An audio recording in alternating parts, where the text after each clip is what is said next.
Hello beautiful people, I want to share with you guys some insights about the different types of diarrheas in poultry farming. So there are different types of diarrhea in poultry farming. There's the one called the yellow diarrhea, the green diarrhea, the white diarrhea, and the watery diarrhea. Most of these diarrheas come in watery format.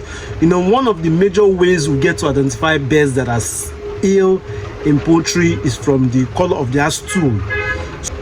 Meanwhile, whatever I'm sharing with you guys here is something that I've practiced in my own farm, things I have done and have given me results. So I'm not telling you something I'm just reading from a book. At least you've seen my videos about my farm and how I run my farm. I do run series on a regular basis. So most of the things I'll be talking about are things that I've practiced myself that have given me results. So understanding chicken diarrhea, what the color tells you how to treat it.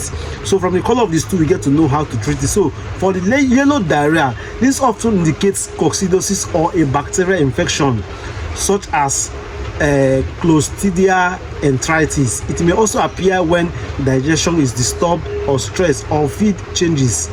So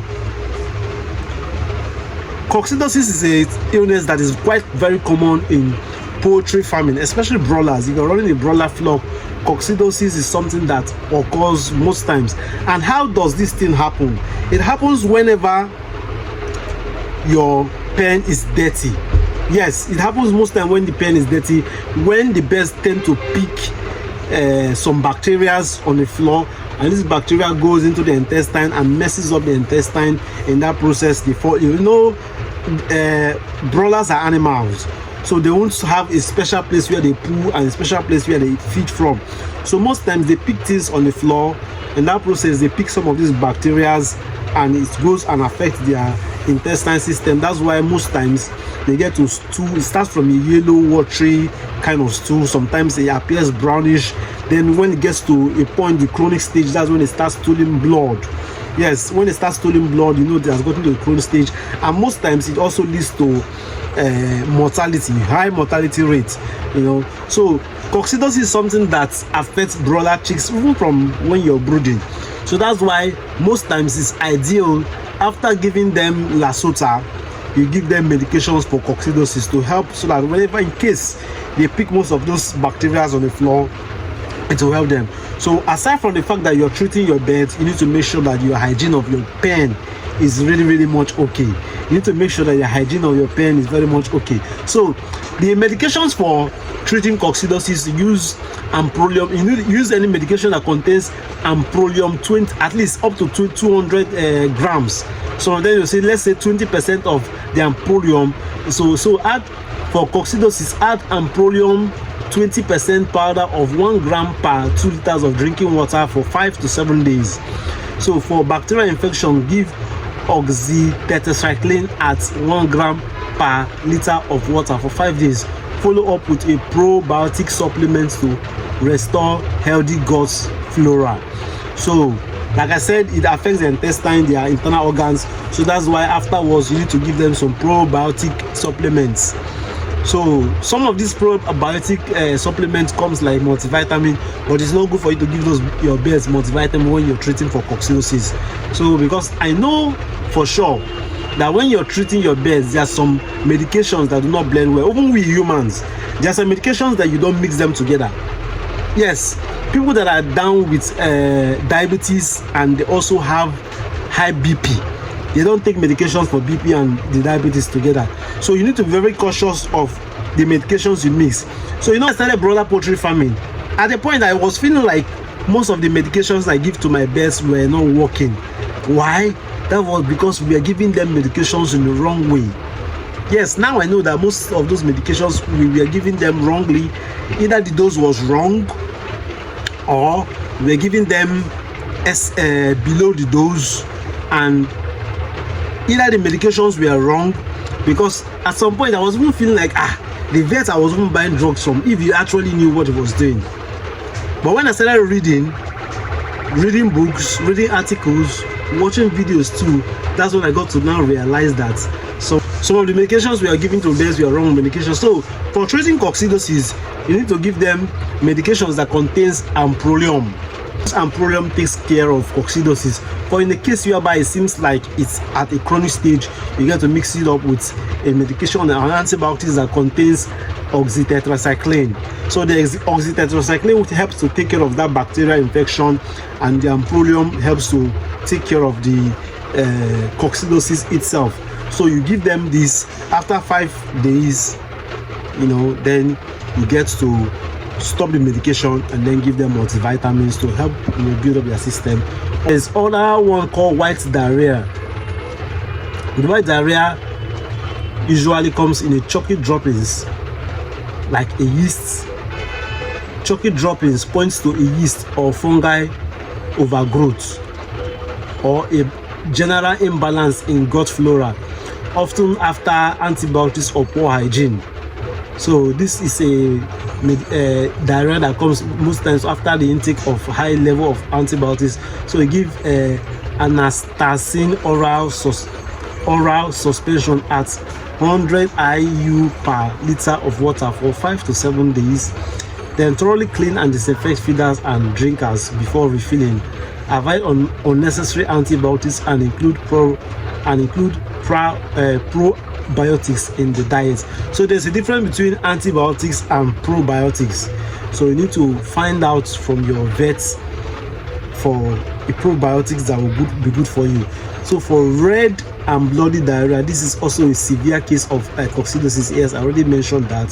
So we're moving to the next one. White foamy diarrhea.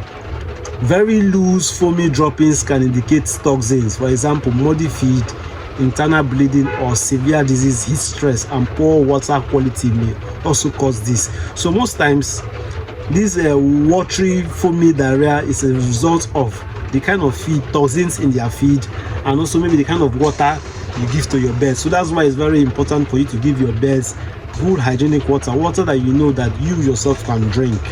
That's the kind of water you need to give to your birds. So give your birds good water. So in case whereby you find yourself that your birds are down on watery white foamy diarrhea, so you need to include charcoal or toxin binder in their feed. Yes, charcoal is a very good remedy.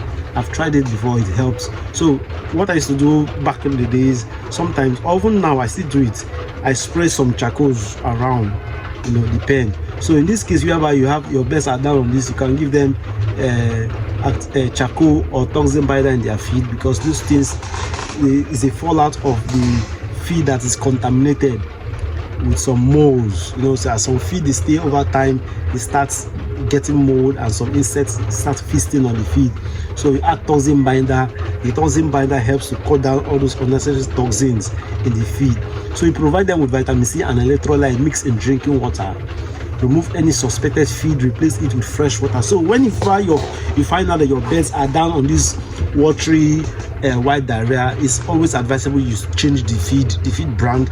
If you're using commercial feed, you switch the brand of feed that you're using, at least for the meantime, till the birds get to stabilize. So because you don't want to lose your birds, so it's very ideal for you to treat your birds on time. So for general tips, keep housing clean. Make sure that your pen is clean. So but there's something that is not in this article that I need to also talk to you guys about. Semolina. I don't know if I'm getting the pronunciation very well. So it's something that I've just treated in my farm of lately. Semolina is a kind of diarrhea that comes in watery greenish stew with some white stains around it. So how did I get to treat that? I used oxytetracycline mixed with let me just read from the article.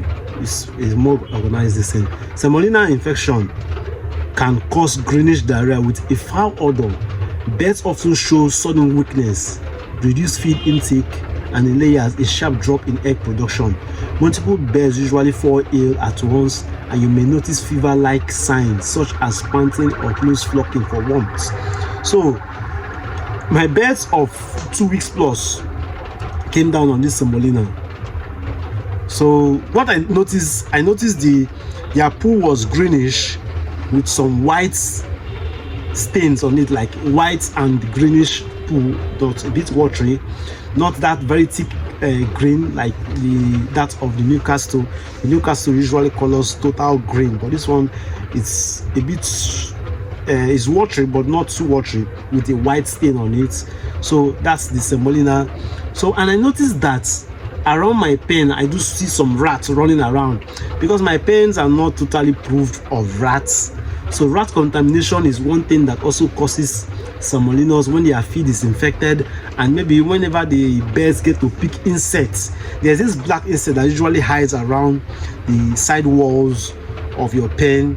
So those, if the birds get to eat any of those insects or cockroaches in excess, there's every tendency that the birds might come down on this semolina.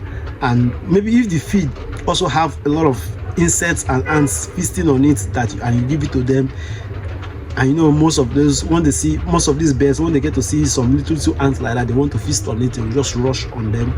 So when they feast on these insects, their system get contaminated with this semolina and they are infected. So that's what happened to my birds. And another symptom, aside from the poo, you notice that they tend to crowd at a certain region.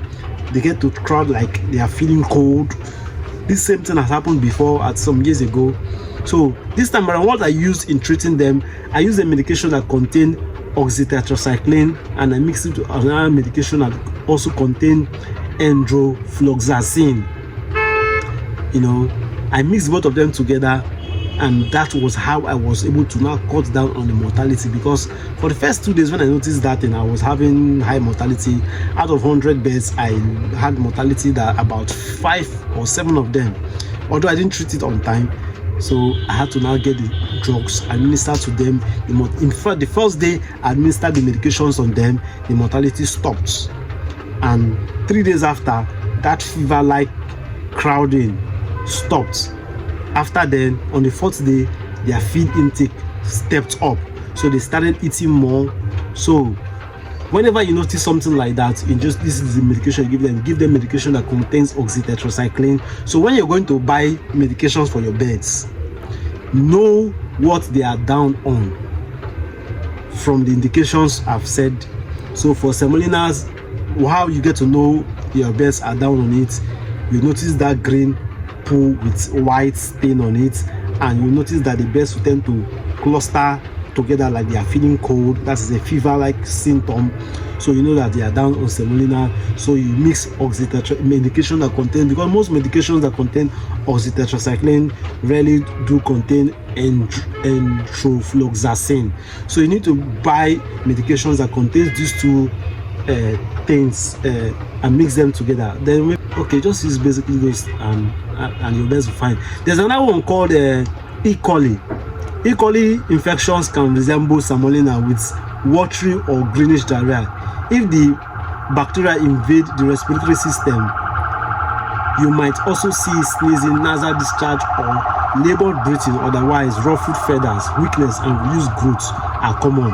So treatment for E. coli is oxytetracycline and the endrofloxacin. So the same medications can also for E. coli can also work for semolina as well. So they are both of them. So you mix them together, you know, so your birds would be very fine. So another thing that